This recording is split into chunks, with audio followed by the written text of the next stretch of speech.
আসসালামু আলাইকুম রহমতুল্লাহ। প্রিয় দেশবাসী, দেশ এবং দেশের বাইরে যে যেখান থেকে শুনছেন সকলকে জানাই আন্তরিক অভিনন্দন, শুকরিয়া আদায় করি মহান রবের, যিনি আমাকে বলার এবং আপনাদেরকে শোনার তৌফিক দান করছেন। আলহামদুলিল্লাহ। দুরুদ সালাম নাজিল হোক প্রিয় রাসূল সাল্লাল্লাহু আলাইহি ওয়াসাল্লামের উপর, যিনি তার 23 বছরের নবুয়তি জিন্দিগিতে অক্লান্ত পরিশ্রম করে এ জাতিকে আল্লাহর পক্ষ থেকে পূর্ণাঙ্গ দিন আনয়ন এবং সুরক্ষিত রাখার পথ ব্যবস্থা দেখিয়েছেন এবং সেই দিনের উপরে কিভাবে অটল থাকা যায় সে বিষয়ে সুনিশ্চিত ধারণা দিয়ে গেছেন। প্রিয় মুসলিম ভাই ও বোন, এই দিন আল্লাহর পক্ষ থেকে আল্লাহ রাসূল সাল্লাল্লাহু আলাইহি ওয়াসাল্লামের উপরে যেভাবে আসছে, আল্লাহ রাসূল সাল্লাল্লাহু আলাইহি ওয়াসাল্লাম সাহাবায়ে কেরামদের মাঝে সেই দিন আমানত রেখে গেছেন এবং কিয়ামত পর্যন্ত এই দিন জারি থাকবে ইনশাআল্লাহ। তবে এই দিনের অনুসারী খুব কম সংখ্যক হবে, বেশিরভাগ মানুষ জাহান্নামী। আল্লাহ রাসূল সাল্লাল্লাহু আলাইহি ওয়াসাল্লাম বলছেন যে আমার উম্মত ৭৩ দলে ভাগ হবে, একদল মাত্র জান্নাতি, ৭২ দল জাহান্নামী। আর ইহুদি খ্রিস্টান কাফের মোশরিক তারা তো এমনিতেই জাহান্নামী।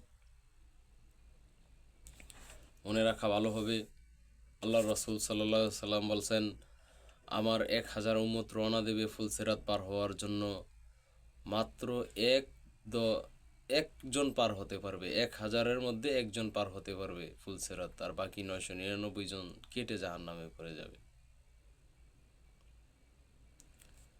আপনার স্বাভাবিকতই কয়েকটা এপিসোড আলোচনা করছি, এই বিষয়ে আরেকটা এপিসোড আলোচনা করি, এটাই শেষ জানা মতে।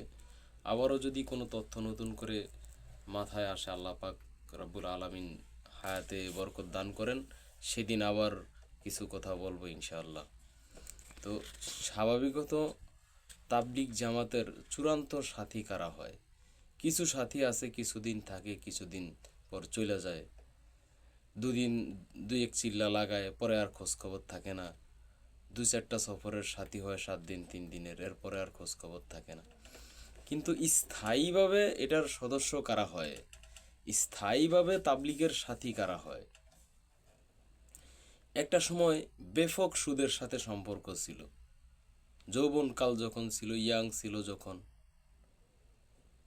শৈশব পার হওয়ার পর কৈশোর, তারপর যখন যুবক হইল সুদটা বুঝলো, সুদের সাথে ব্যাপক সম্পর্ক ছিল, হাজার হাজার লাখ লাখ কোটি কোটি টাকা বানায় নিছে সে সুদ দিয়ে। ঘুষের তার সাথে সম্পর্ক ছিল তার নিত্য নৈতিক দৈনন্দিন জীবনের শ্বাস প্রশ্বাসের মতো। তারা সরকারি অফিস আদালত উচ্চ পর্যায়ে চাকরি করছে, ঘুষের সাথে সম্পর্ক ছিল, ঘুষ ছাড়া ফাইল লড়ে না, এই আরেকটা শ্রেণী। প্রথম শ্রেণী কি বললাম, যারা সুদের সাথে সম্পর্ক ছিল একেবারেই শ্বাস প্রশ্বাসের মতো। দ্বিতীয়টা একই রকম শ্বাস প্রশ্বাসের মতোই জড়িত ছিল ঘুষের সাথে, মানে ঘুষ শ্বাস প্রশ্বাস ছাড়া যেমন মানুষ বাঁচে না, সুদ ঘুষ ছাড়া এই মানুষগুলোও বাঁচত না। দুর্নীতি, ১০ টাকার কাজ আসলে ২ টাকার কাজ করছে, ৮ টাকা খেয়ে দিছে, এইরকম দুর্নীতি করছে, একেবারেই দুর্নীতির চূড়ান্ত সীমা অতিক্রম করছে। একেবারে ন্যূনতম নিম্ন পর্যায়ের একটা পরিবারের লোক চাকরি নিতে আসলো, সে এখান থেকে টাকা খাইছে, এখানে ভোগাইছে, ওখানে পাঠাইছে, এই ধরনের দুর্নীতি, ব্যাপক লুটপাট যারা করছে। তো তারা একসময় দাপটের সাথে চলতো, সম্পদ তো হাজার হাজার কোটি টাকা বানায় নিছে। এখন এই হাজার হাজার কোটি টাকা যে সম্পদ বানায় নিছে, এই যে সুদ খাইছে, ঘুষ খাইছে, দুর্নীতি করছে, তো তখন প্রতিদিন বাসায় টাকা আনতে পারতো, প্রতিদিন তার দাম থাকতো। যেদিনই তার টাকা আনা বন্ধ হয়ে গেছে, মানে সুদ ঘুষ দুর্নীতির ব্যবস্থাটা বন্ধ হয়ে গেছে, তার আয় উপার্জন যেদিন বন্ধ হয়ে গেছে, সেদিন সে বাসায় আসলে আর তার আগের মতো মূল্যায়ন পায় না। কেমন মূল্যায়ন? ওই যে সুদ নিয়ে আসলে, ঘুষ নিয়ে আসলে সে যেই রকম মূল্যায়ন পাইতো, এখন খালি হাতে আসার পর বা বাসায় যখন সব সময় থাকে, তখন সে আর ওই রকম মূল্যায়ন পায় না। তখন তাকে আশপাশের তাবলিগের সদস্যরাও বলে, ভাই চলেন 3 দিনের একটা সফর দিয়ে আইসেন, 7 দিনের একটা সফর দিয়ে আইসেন। তখন সেও দেখে পরিবারের সন্তান সদস্যদের কাছে তো আর আমার এখন দাম নাই, এজন্যে আমিও একটা সফর দিয়ে আসি। তখন সে তাবলিগের একটা সফরে বের হয়ে যায়।